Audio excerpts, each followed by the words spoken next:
Hello amplifier people, funny Mr. Punk is still in bed. So let's wake him up. Mr. Punk, wake up, it's review time. He is very lazy. He has been asleep for days. What a funny lazy punk. Mr. Punk, are we going to the Punk Arms for a pint today?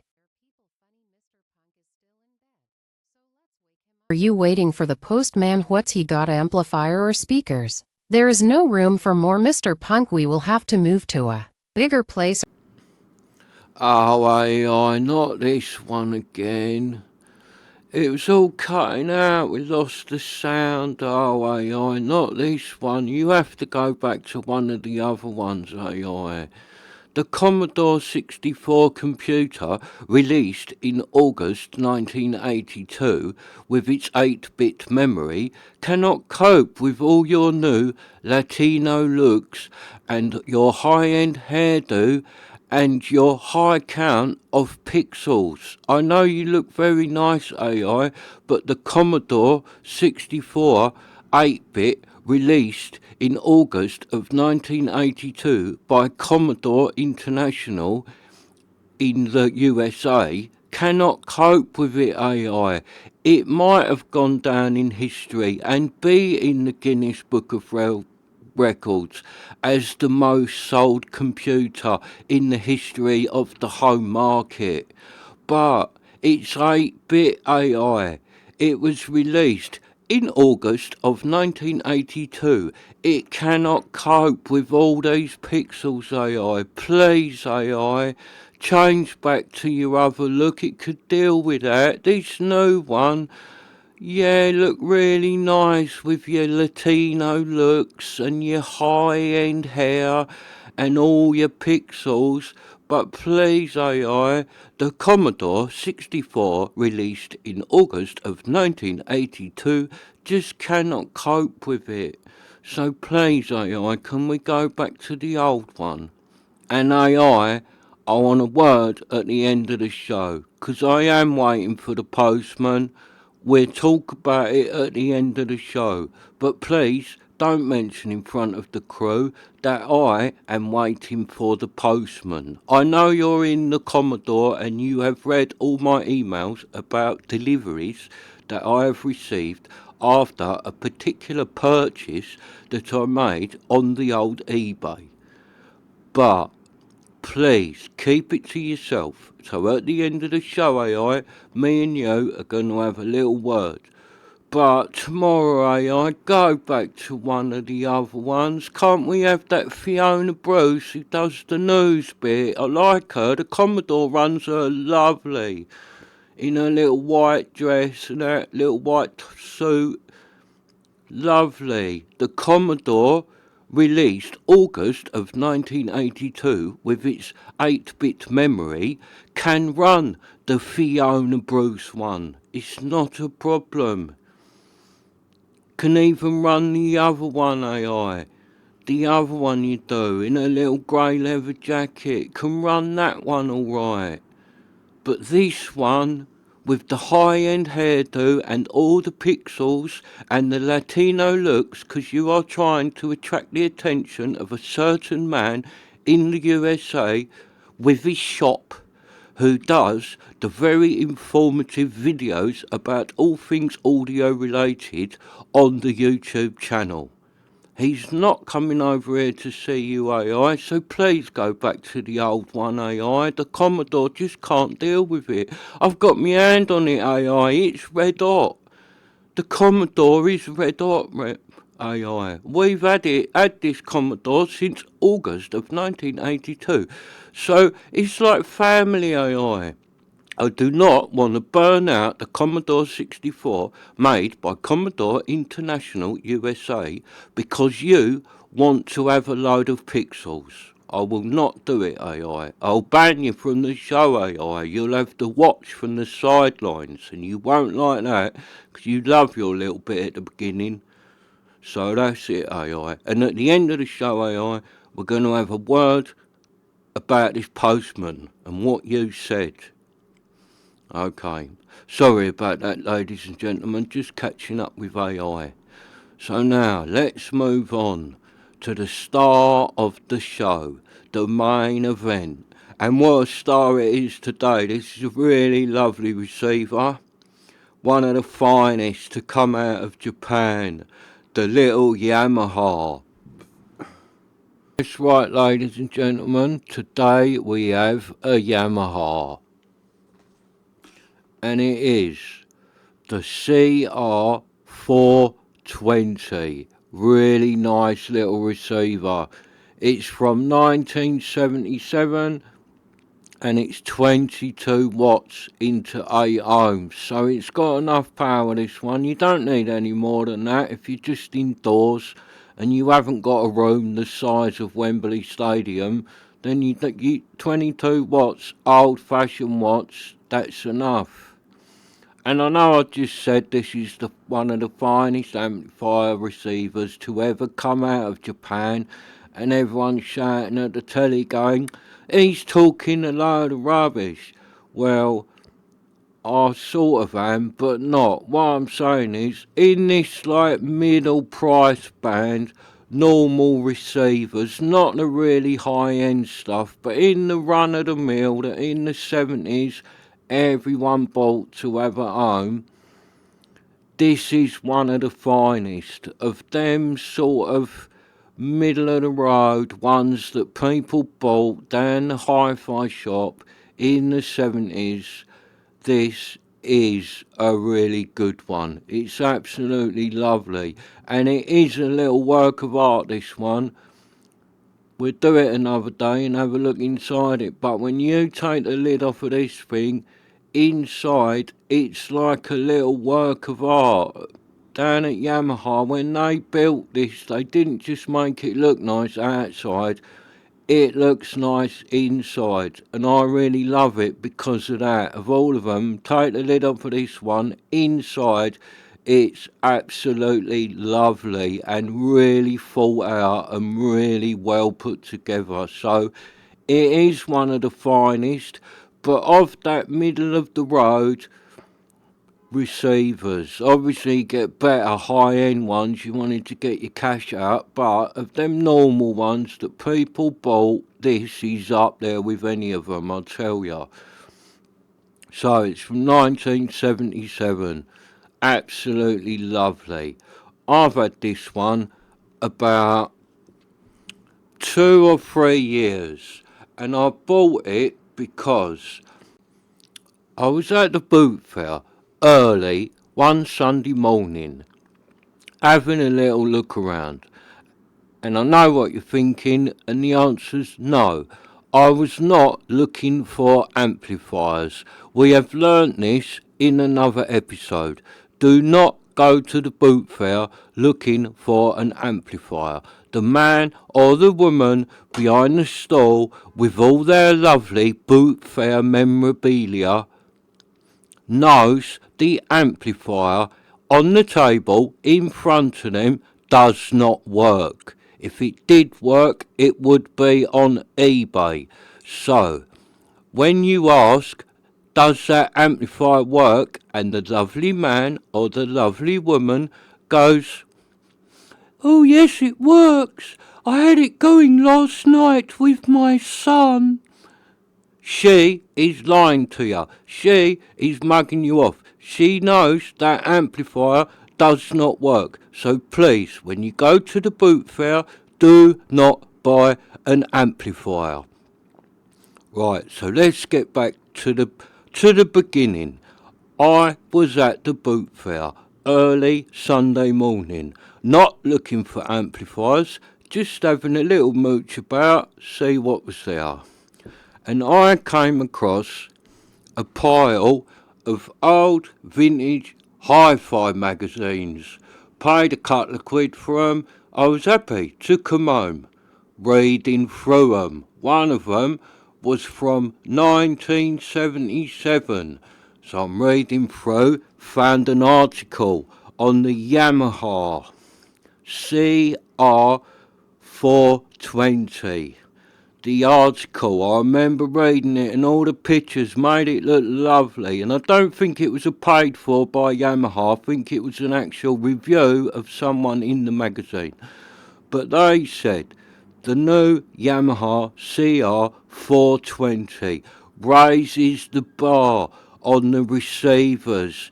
This thing has got such a lovely sound.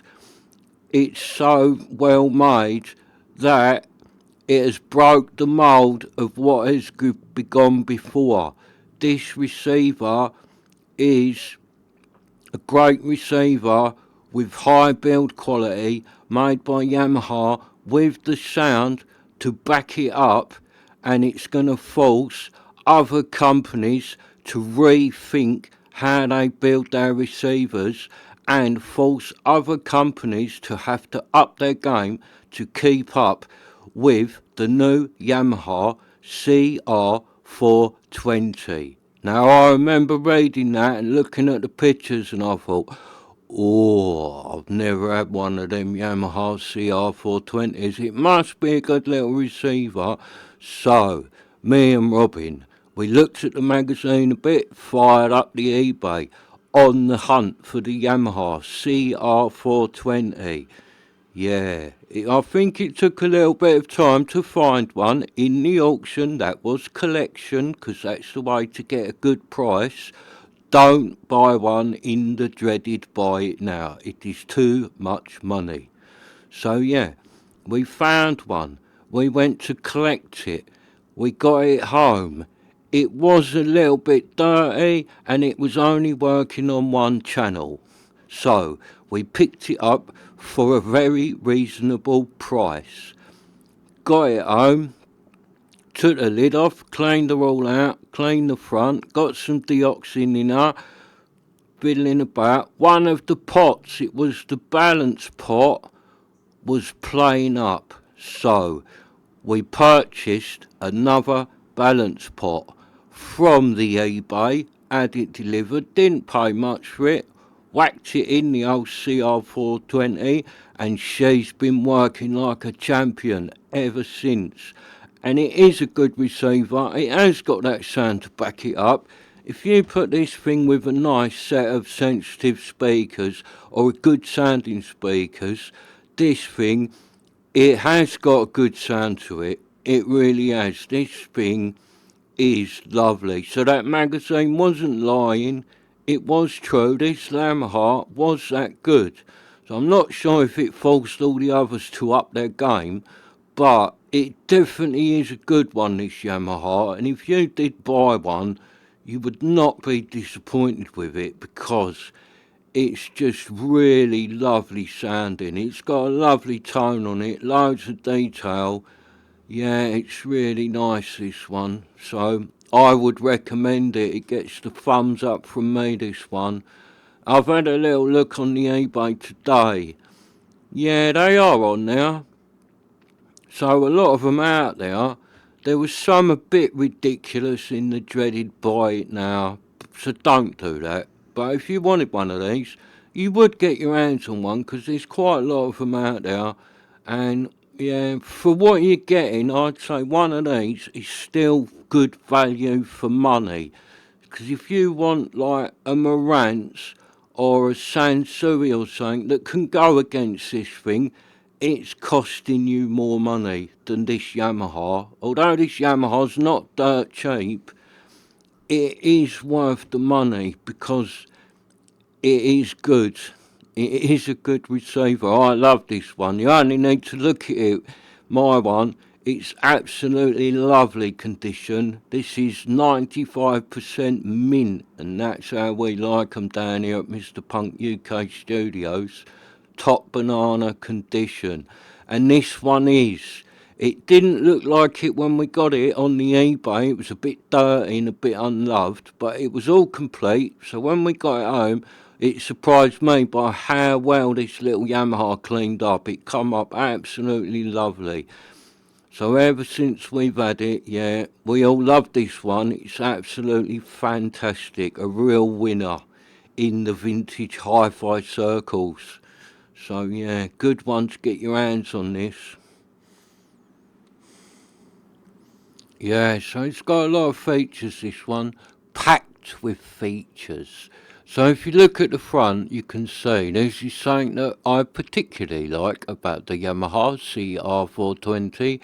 It has got 2 headphone sockets. So back in the day, in 1977, when Mum and Dad was sitting down watching the television, watching maybe an episode of On the Buses or The Benny Hill Show with its unfunny comedy, or even Starsky and Hutch. No, I'll take back Starsky and Hutch, because if Starsky and Hutch was on, you might have turned off the Yamaha and participated in the visual spectacular that was the Starsky and Hutch with its big red American car with the white stripe up it. So not the Starsky and Hutch. Mum and Dad would have been watching On the Buses or the Benny Hill Show, and you didn't want to watch that. So you could have sat down with the Yamaha CR420 and turned it on, and not to upset Mum and Dad, you and your brother or you and your sister could have sat down, or even with a friend, you and a friend, as long as you had 2 sets of headphones, you could have sat there, plugged in 2 sets of headphones and listened together at some music that was from 1977. So rather than watching the old 70s rubbish telly that Mum and Dad was watching, you could have plugged in your headphones and listened to maybe a bit of T-Rex or the David Bowie latest release on vinyl without upsetting Mum and Dad. So that is quite a good feature, because most of these amps only have 1 headphone socket, so you'd have to sit there on your own and your mate has got to watch the Benny Hill Show. Terrible. But with this one, your friend did not have to suffer the Benny Hill Show. He could join in and listen to the spectacular new album from the T-Rex or the David Bowie. So yeah, gets the thumbs up from me for that, this Yamaha. Yeah, because this Yamaha in 1977, it would have belonged to your mum and dad, because it would have been expensive. You wouldn't have had one of these up in your bedroom so you could blare it whilst Mum and Dad was downstairs watching On the Buses or the Benny Hill Show. It just wouldn't have happened. This would have been a lot of money back then, so this would have been pride of place in the lounge, and while the Benny Hill Show was on, Mum and Dad would not let you have touched the hi-fi unless you had the headphones. So where this one's got 2, you and a friend could have had the T-Rex without upsetting Mum and Dad. Now that's fantastic. More amplifiers should have had that, because I bet back in 1977 a lot of people did use that feature. Put the kids on the hi-fi and they could watch the telly. Keep the kids quiet. There wasn't no PlayStation and no iPhone. That's all they had, the hi-fi. That's why in the 70s it was so big. The hi-fi was the ultimate entertainment system, other than the TV. That's all you had. So in the daytime, that would have been alright. Mum and Dad would have chucked you out in the garden and you had your space hopper or a bit of skateboarding. But in England, in the winter, it gets dark early. So like 4 o'clock in the afternoon, you couldn't ride your skateboard because it was dark. So you had to come in. And Mum and Dad wanted to watch the Benny Hill Show. The Yamaha would have been all you had. It was the ultimate teenagers' entertainment, the hi-fi. So let's have a better look at the front. All them lovely switches and buttons. You right, Robin? No. Why, what's up, Robin? Well, when I come on this morning, I was sitting on the Commodore 64 eating cheese and biscuits, and it got so hot it burnt my bum. Oh, Robin, Robin, did you burn your bum? Yeah. and it's sore. I can't sit down now. Burnt me bum on the Commodore, made in August 1982. All right, Robin, stop that. That's my little one, not yours. Get your own lines, Robin, copying me. So is your bum really sore, Robin? Yeah, it's AI, with her new Latino look and all them pixels. The Commodore just really can't cope with all that. I wish she'd go back to one of the other ones. Yeah, you're right, Robin. We have to get her to go back, innit? Go back to that Fiona Bruce one. Yeah, it's alright, that Fiona Bruce one with the news bit. She looks nice in that. I don't know why she had to join up the game. It's for that man, Robin. That man, Robin. The one from America, with his shop. She's after him, Robin. So I've got to suffer a scorched backside that's really sore because she is chasing the man in America with his shop who does the high-end audio videos on the YouTube. Yes, Robin, that's right. Oh, that's terrible. Yeah, I know, Robin. We'll have to have a word with her, mate, and get her to go back to one of them old ones. We don't want to blow up the Commodore, eh? No. So let's get back to all these lovely switches and buttons. So you got your on-off button, bit of bass, bit of treble, loudness dial, not a button, output selector, input selector, volume, bit at the back does the balance, and a nice tuning wheel. Muting FM, speakers A and B, and two lovely headphone sockets for you and your mate to enjoy the T-Rex. Turn it off, save the electric. So we'll turn it round and have a look at the backside. Not Robin's backside, 'cause that's bright red. Oh, that's not funny. Right, Robin? Yeah, but my bum's still sore. So it's got all what you want on the back, this one. Phono, aux, tape, yeah, got it all. Two sets of speakers that it will run. It's about it really. Nice little signed sticker saying it was checked by whoever in Japan. He was a very nice man who tested out my amplifier. He done a very good job. Yeah, so that's about it. So as you can see, it was very nice, the backside of the Yamaha CR420. It wasn't bright red, it wasn't all burnt like Robin's. That's not funny. Have you got any cream for it? Alright, Robin, do you want some cream? I'll get you some, mate. Right, that's about it from us. Thanks, Robin. Thanks to everyone. Today's episode was the Yamaha CR420. Brought to you today by Mr. Punk UK Productions. See you in the next one. Bye. Right, AI. A word.